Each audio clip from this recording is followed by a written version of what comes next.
think my biggest fear, biggest demon, is that I care too much about what other people think.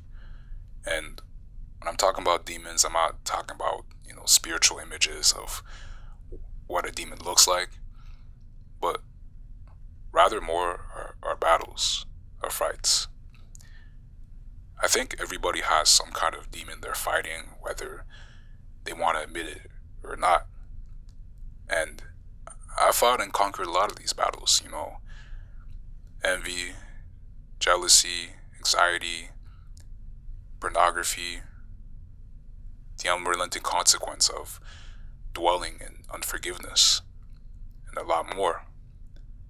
But the hardest one that took me nearly all my life to figure out and then eventually overcome was always caring about what other people thought about me. It's something that was oftentimes the root cause of a lot of my problems, and I could never seem to just let it go. It was almost like a natural reflex.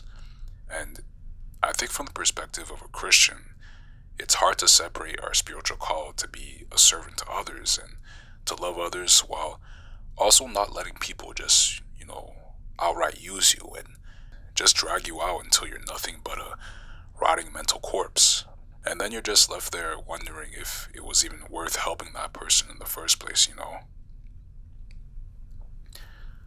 But I think what I learned and what eventually got me out of that problem was just understanding that serving and caring about what other people think are two separate things.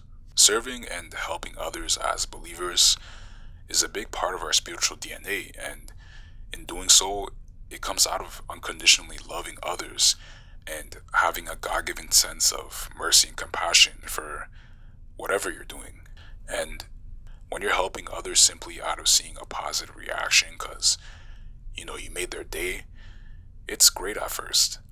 But eventually, that help turns into a high. And eventually, you're not helping or serving others because there's an unconditional love or compassion placed there, but rather it's just because it makes you feel good. And then we chase that high and we just do it again, not really knowing that we're going into the next high, and then next thing you know, we're burning ourselves out, doing more and more for people who we realize were ungrateful and just using you.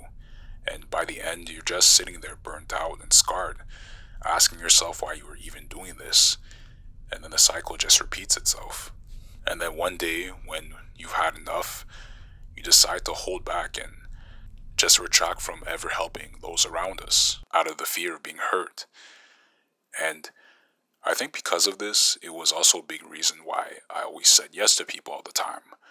And it's not like I never stopped because I had a hard time just saying no to people, but rather, I never tried to deprogram my body to care less and less about what people thought about me. There's nothing wrong with caring, helping, and serving others because it's a rewarding feeling to see somebody smile. But when things go south because somebody let you down or you place too many expectations on them, there's a huge difference in what's going to keep you going and what's going to burn you out. What keeps you going isn't going to be caring about what that other person might think if they don't get their way, but rather that unrelenting choice to continually love others, even when it's hard. I think doing that goes a long way instead of chasing the high to please everybody and just always trying to keep everyone happy, because you just can't please everybody. And I realize that when you do that, in the end, the burden to just please everybody all the time just loosens up and then eventually falls off. So, in short, don't base your intention to do things for other people strictly out of seeing their own expressed gratitude or approval, but just do it because you're making the personal decision to move forward and be a blessing to somebody.